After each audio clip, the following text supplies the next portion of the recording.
الحمد لله وكفى والسلام على عباد الذين اصطفى أما بعد. آندھی ہے طلاق میں مصیبت ہے بلا ہے نفرت. آندھی ہے طلاق میں مصیبت ہے بلا ہے صلح ہے سرارے ہیں نفرت کا یہ موسم ہے اللہ رب العزت نے ہر انسان کے لیے آخرت کے دو مقام تیار کیے ہیں, ایک جنت میں دوسرا جہنم میں. اگر وہ نیک اعمال کرے گا ایمان کے ساتھ دنیا سے جائے گا اللہ رب العزت اسے جنت کا مقام عطا فرمائیں گے. اور اگر یہ دنیا کے اندر ایمان سے محروم رہا یا ایمان تو لایا مگر غفلت کی وجہ سے گناہوں میں پڑا گڑا رہا اور بغیر توبہ کیے مر گیا تو ان لوگوں کو جہنم کا مقام دیا جائے گا.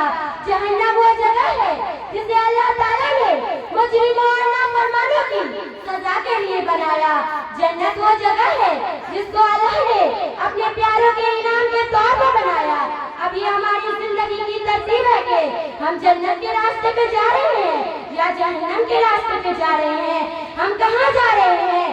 ایک بزرگ فرماتے تھے, اے دوست تیرا اٹھنے والا ہر قدم یا تجھے جنت کے قریب کر رہا ہے یا تجھے جہنم کے قریب کر رہا ہے.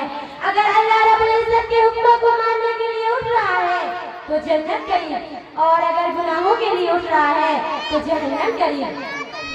تو ہماری زندگی کی تقدیر سے پتا چل سکتا ہے کہ ہم کس راستے پہ چل رہے ہیں. دو راستے بہت واضح ہیں. ایک راستہ پر نبی صلی اللہ علیہ وسلم کی سنت والی زندگی کو اپنانا پڑتا ہے. بابا کا زندگی گزارنی ہوتی ہے, باپ دامی کی زندگی گزارنی ہوتی ہے, سچی اور سچی زندگی گزارنی ہوتی ہے, اچھے اخلاق والی زندگی گزارنی ہوتی ہے. ایسے لوگ جنت کے راستے پہ چل رہے ہیں. اور دوسری زندگی بے پردگی کی زندگی, بے حیائی کی زندگی, ٹی وی گانا بجانا ان میں مصروفیت کی زندگی, ادھر ادھر کے تعلقات کو جوڑنا, آخرت کی طرف سے بالکل غافل رہنا, دنیا میں اپنی خواہشات اور شہوت کو پورا کرنے کے لیے بدسمت رہنا, یہ جہنمیوں کی زندگی ہے. اب ہمیں فیصلہ کرنا ہے کہ ہماری منزلیں کون سی ہونی چاہیے. اگر کسی عورت سے پوچھا جائے کہ دو مقام ہے اور جو مقام خریدنے کے لیے آپ زور دے رہی ہیں تو بتاؤ ان دونوں مقام میں سے آپ کون سے مقام میں جائیں گے. ایک مقام میں گلزر ہے, باغات ہے, پھل پھول ہے, نوکر چاکر ہے, محل ہے, ہیرے موتی کا مکان بنایا ہوا ہے, خوشبوئیں ہوں گی, نہریں ہوں گی, ماں باپ خاوند بچے بھائی بہن سب کو تمہیں ساتھ لے جانے کا اختیار ہوگا. انبیاء کا دیدار ہوگا, اللہ رب العزت کا دیدار ہوگا, تمہاری ہر خواہش وہاں پوری ہوگی.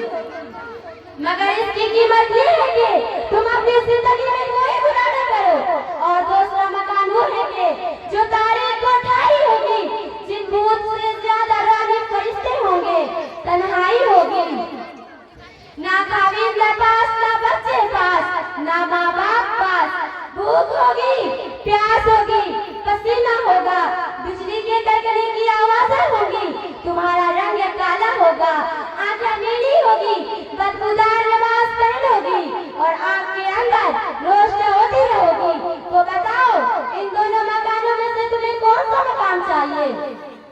یہ دوسرا مکان کے بارے میں شرط یہ ہے کہ تم اپنی خواہشات دنیا میں پوری کر لو, جی بھر کر پوری کر لو, اپنی حسرتیں مٹا لو.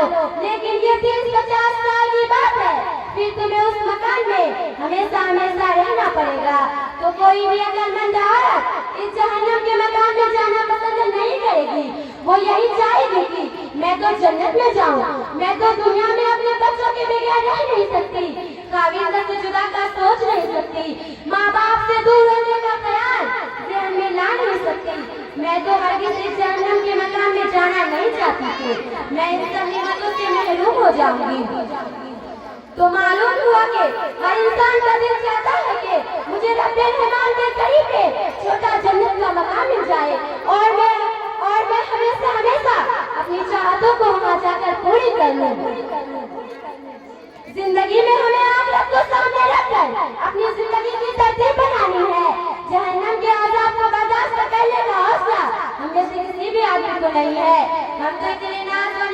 पले हुए बंदे हैं कि हमसे धूप की गर्मी बर्दाश्त नहीं होती, जहन्नम की गर्मी कहाँ से बर्दाश्त होगी। हम गर्मी के मौसम में बाहर से घर में आए तो हमें जब तक बरखा का ठंडा पानी या और कोई मशरूब न मिले तो इस वक्त तक पीने को जी नहीं चाहता। क़यामत के दिन गर्म पानी और मशरूबात पिलाए जाएंगे। हम तो दो आदमियों के सामने जिल्लत व सिवाई बर्दाश्त नहीं कर सकते।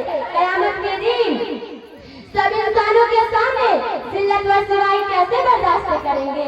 तो सच्ची बात तो यही है कि हमें अल्लाह रब्बुल इज्जत से जन्नत को तलब करना चाहिए और जहन्नम से अल्लाह रब्बुल इज्जत की पनाह मांगनी चाहिए।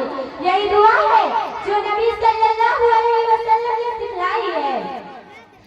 अल्लाहुम्मा इन्नी अस्अलुका अल जन्नती, ऐ अल्लाह मैं जन्नत को तलब करती हूँ, व अऊज़ु बिका मिनन नारी, और अल्लाह मैं जहन्नम की आग से तेरी पनाह चाहती हूँ।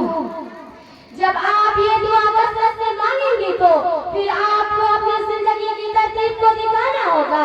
इसीलिए हमने एक कागज पर जो कबीरा गुनाह इंसान करता है एक फुर्सत बना दी है। आप सब तन्हाई में बैठकर इस फुर्सत को अपने सामने रखिए और सोचिए कि कौन से गुनाह मैं करती हूँ और कौन से गुनाह मैं नहीं करती हूँ। जो नहीं करती है इस पर अल्लाह रब्बुल इज्जत का शुक्र अदा करे, और गुनाह कर बैठती है इन पर निशान लगाकर इनसे तौबा करे। जब आप सब गुनाहों से बाकायदा तौबा कर लेंगी तो फिर आपकी अल्लाह रब्बुल इज्जत के साथ सुलह हो जाएगी।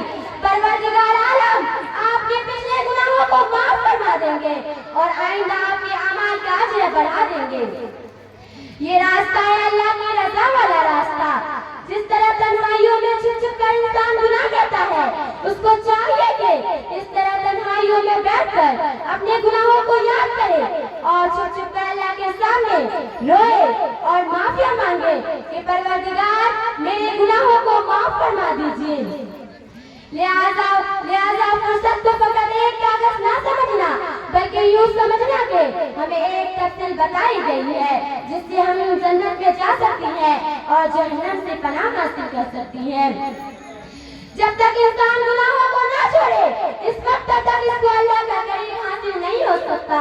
ज़हन में रख लेना, दिल के कानों से सुन लेना, अल्लाह रब्बुल इज्जत पाक है। गुनाहों की निजासत होती है। जिस इंसान के बदन पर गुनाहों की निजासत लगी होगी वो नापाक इंसान अल्लाह के साथ वासिल नहीं हो सकता।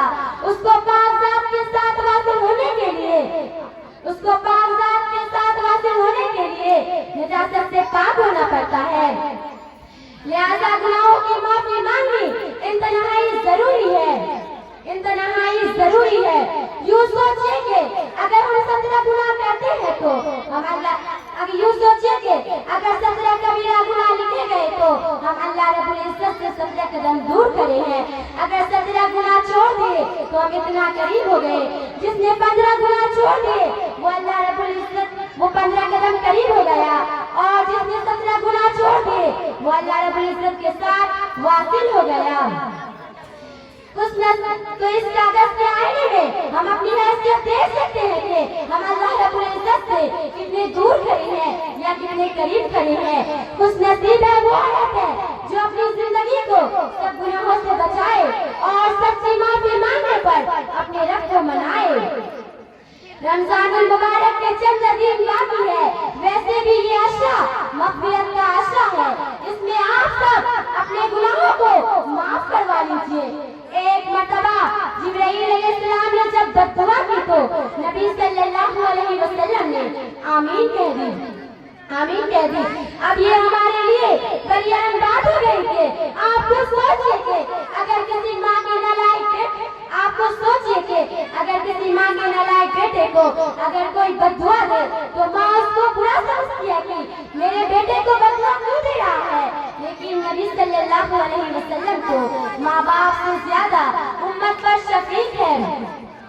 ये कैसे हो सकता है कि किसी माँ के सामने किसी बच्चे को बदबख्त कहा जाए और माँ आमीन कह दे।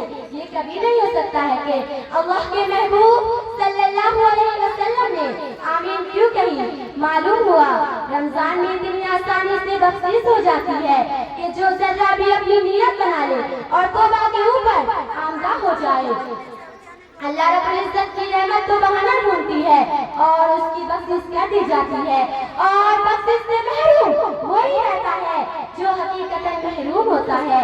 इसीलिए नबी सल्लल्लाहु अलैहि वसल्लम ने आमीन कह दी, आमीन कह दी। यूं सोचिए कि अगर 17 कबीरा गुनाह हम यूं सोचिए कि आमीन कह दी।